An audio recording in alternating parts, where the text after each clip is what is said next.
You're just a retard. I deserve a high value man. I deserve a high value. Being a hero isn't about fame. It's about putting other people before yourself or what you want. It's about doing the right thing just because it's the right thing to do.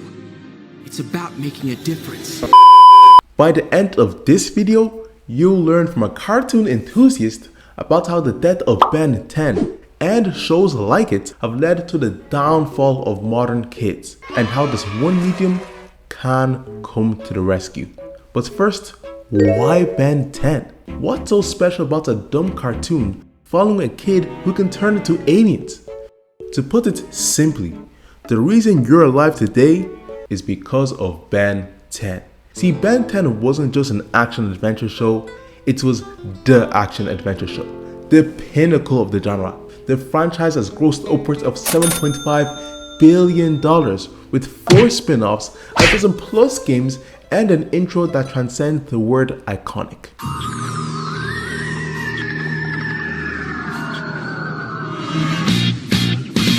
But those weren't the real reasons why this show was special. No, the actual reason is a lot deeper. See, Ben 10 and shows like it have permanently altered the mind of every young person, particularly young men. I mean, think about it. Why does every dude think they can land a plane first try? Or why did this guy bet his wife he could finish a marathon with 0 training? It's got to the point women are writing songs about our super self-belief. Every time a guy writes a song, he's a sailor or cowboy, playing with the world in his palm like the first pioneer. What's the cause for this super self-belief? When did it start? It started when we were kids, when we all watched a show where a 10-year-old boy found the most powerful weapon in existence, and his immediate thought was, I'd make the world's greatest hero. Then he proceeded to do just that, whooping galactic warlords, stopping alien invasions, holding back the Big Bang in the palm of his hands. But there's obviously a huge downside to this, right? Like, has the show imprinted a humongous ego on the average man? To the point when I went to visit some temples in Japan, I was fully expecting one of these dragon statues to light up and give me powers to go and save the world. I expected one of them to light open and look directly at me and say like, let's go. Yeah, you're probably right there. But they also imparted something more. That you were meant for greater things, to accomplish awesome feats, even with limited or no experience. And oftentimes it's that self-belief that gets you through the door to start your journey to become someone remarkable. But that's only half the value these shows brought. And this is the part most miss. See, Ben 10 and shows like it made it cool to be the hero.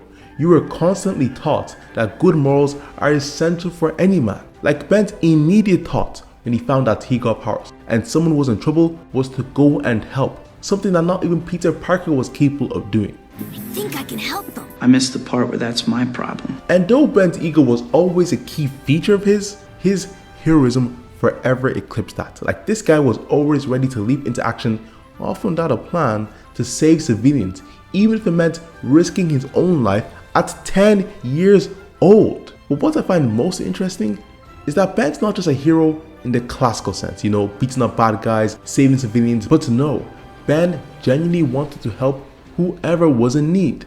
And the moments that sticks out the most to me is, well, let me set the scene. Ben's been going to war the entire season against the Hybrid, a supremacist alien force bent on galactic domination. They've been kidnapping humans, turning them into monsters, even his own grandpa, all in an effort to take over the world. But once Ben learns that the real reason for their Hybrid invasion is that due to their supremacist ideology, they've now inbreeded so much they're now sterile and dying.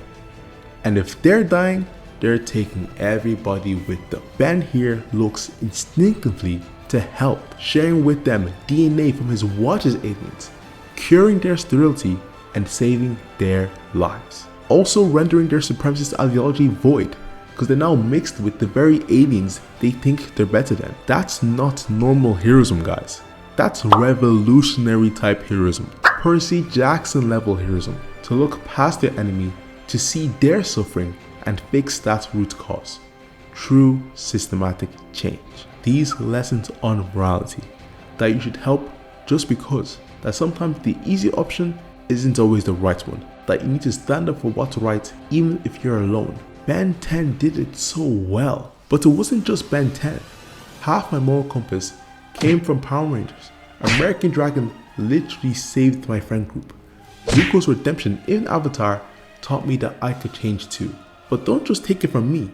A 2017 study concluded that children can improve the moral reasoning and judgments based on the TV they watch.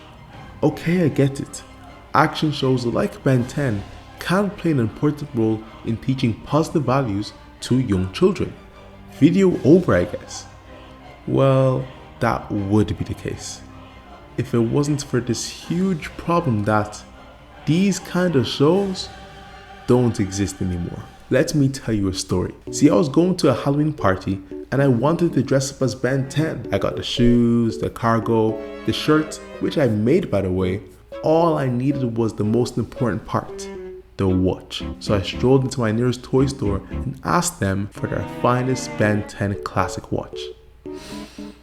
And some employee in a brightly colored uniform replied with, "Sorry bro, we don't sell that anymore." My heart was stung. Then I had to order an Alien Force watch off Amazon, which didn't even match my costume. And then, "You're just old bro," I can hear you say in the back. And yeah, you're probably right. But then another thought popped into my head. If the kids aren't watching Ben 10, what are the kids watching? So I went digging through Cartoon Network, Boomerang, and what I found genuinely brought tears to my eyes.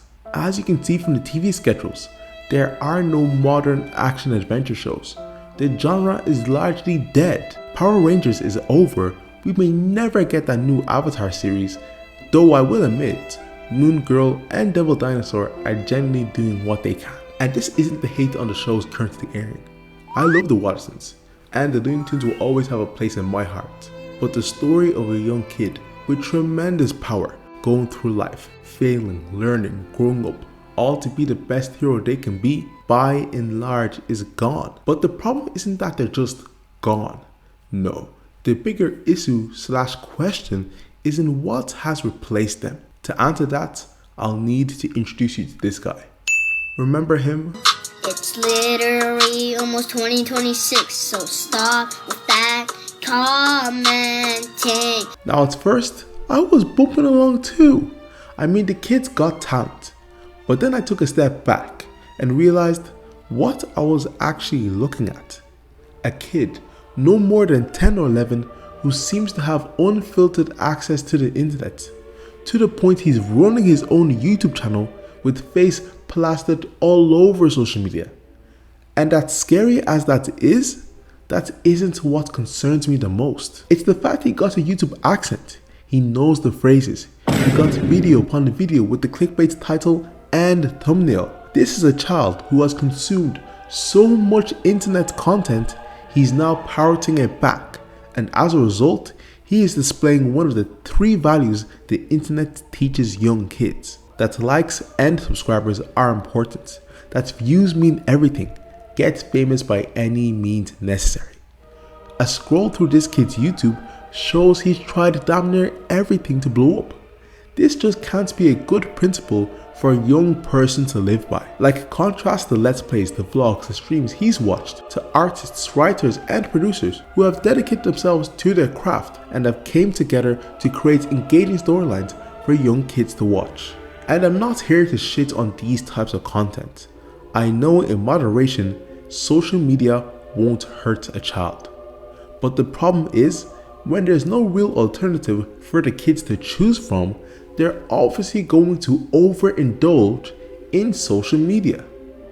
But vanity is probably the best value they can learn from the internet, because the other 2 are much, much worse. The second principle that the internet teaches young kids can be summed up in 4 words. Tung tung tung sahur. Remember those guys? A plane crossed with a crocodile, a ballerina cappuccino, and a 3-legged shark. But what do they actually represent? Nothing. They represent nothing. And that's exactly the point. You see, social media has taught young kids to value the simple. But not just the simple, the overly simple, the dumbed down. See, we've always had straightforward stories. Take Kids Next Door for instance, a cartoon following secret agent kids fighting adult tyranny. It was never gonna win an Oscar, but putting aside the bright colors and cool fights, the show was still about something. The fear of growing up, intergenerational trauma, your first crush, etc, etc. But kids nowadays can't get that. In order to get attention on social media, your content needs to be watered down. You need a crazy hook. You're constantly shortening your video to make them algorithmic proof until you're left with nothing. The Italian brainwash memes are the perfect example of this. Random animal crossed with random object, then given an Italian name. In other words, AI generated slop. That's not to say we didn't have our own silly content. You know, Annoying Orange, Beavis and Butthead, Fanboy and Jum Jum, Sanjay and Craig. But at least there was a story there, you know? Oh, they went there and this happened, which caused them to get angry, so they ran away. You know, there was structure. But now it seems kids just value the spectacle of odd looking characters themselves. Like, please don't forget how popular Italian brainwash was at its peak. It had these kids detailing the lore like it was the MCU. Kids are putting work into watered down entertainment, which is usually fast paced and thus harmful to their attention spans. But don't take my word.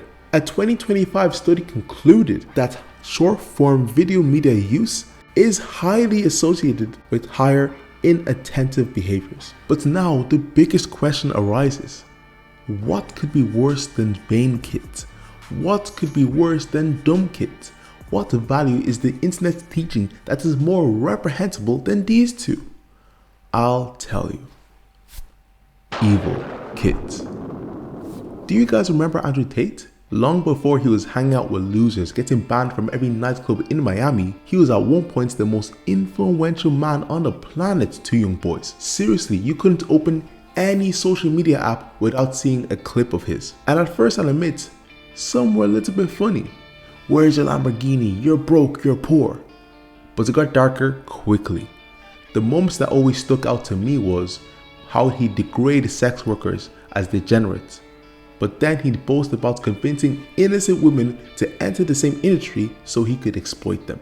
And as an older person, I can see him for what he is, an internet personality to block, a hypocrite. But as for a younger person, when this is all the content they're consuming and there's no real narrative pushing back on it, I can imagine that some of them have become consumed by it. And you see this influence in the rise of the red pill movement, the black pill movement, the noise the series adolescence got.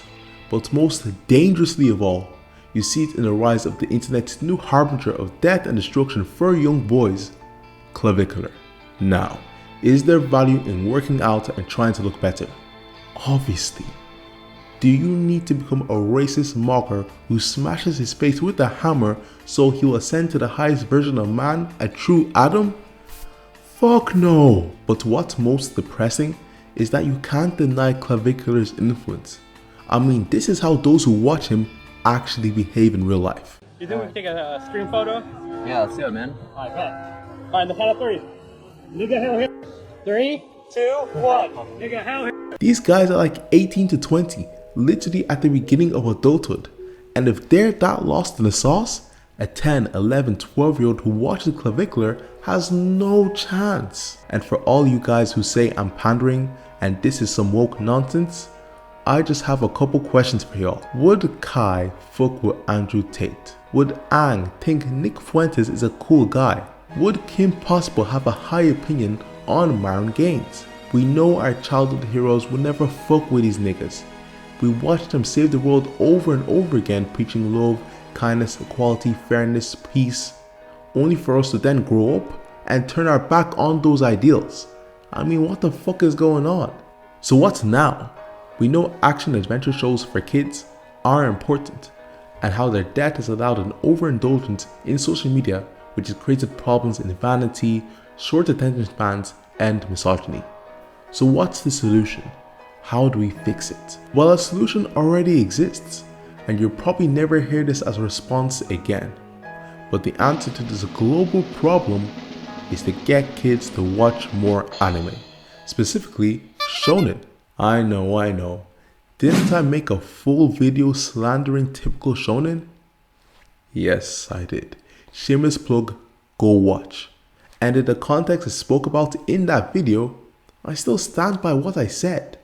But in this context, give me your strongest dose of the most stereotypical tried and true shonen plot. Inject it into my veins. Japan seems to be the only place where being the good guy in a story is still cool. My Hero Academia is the perfect example of this. The entire plot was a kid's journey to become a hero and save people just like his hero, All Might. You got the lessons like bullying is bad, you need to be brave to save others, to go beyond your limits. But Japan can't be the only solution. America and the rest of the world need to step up their game. We want to see kid-friendly action and adventure shows. You've been feeding the adults well, in Castlevania, but now the kids are starving. And I'm not talking about no sequels. I'm not talking about no reruns. I'm talking about new original shit that uphold the value that being a decent person is a good thing. That's all I have time for today. I've been Yinkus. Thank you for watching. Please like and subscribe. Love y'all. Bye.